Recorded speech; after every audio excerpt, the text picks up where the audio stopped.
penjo ma jandhiwa openjo. Openjo ndo nwang' kodhi nade. Yes. Taparo ni nitie migawo moro mochak mar avocado exporters ma Kenya. To gi enlist ji counties duto mapidho avocado. To Jo-Homa Bay County ok aneno ka gin gi any group mobed enlisted e migawo no. Jo Kisii ni kanyo, jo Nyamira ni kanyo, jo Siaya ni kanyo, jo Kisumu ni kanyo, Jo-Homa Bay onge.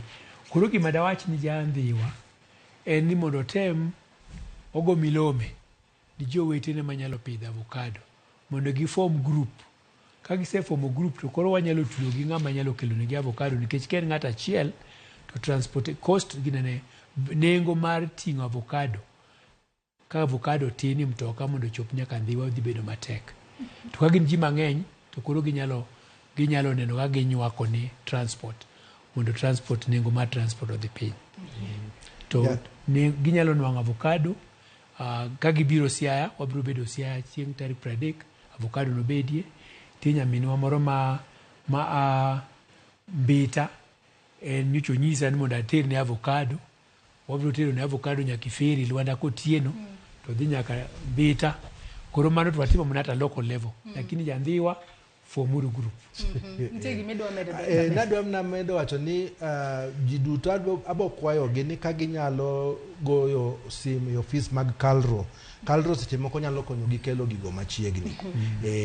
To bo chuno ndi ni nyaka gidonjre e bura mar avocado growers and exporters mondo gibe ging'i gik matimore.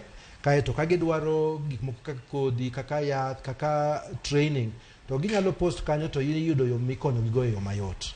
To machielo bende nitie migawo moro masani ni counties te iluongo ni Floka mar jo climate.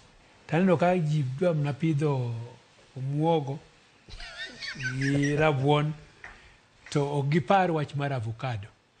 Koro sama gigo kwano mar pidho omuogo gi rabuon to gipar ang'o? Giketo avocado e achiel kuom gigo ma gibiro timo nikech ward ka ward aneno ka gidhi mi 5 million shillings. Milion 5 go ka ginyalo loso go nursery achiel i sub county nyalo konyo. Koro mano jopur mani gweng' mani grube mag Floka go ka ginyalo organize mondo gibed gi nurseries at the sub county level nyalo konyo.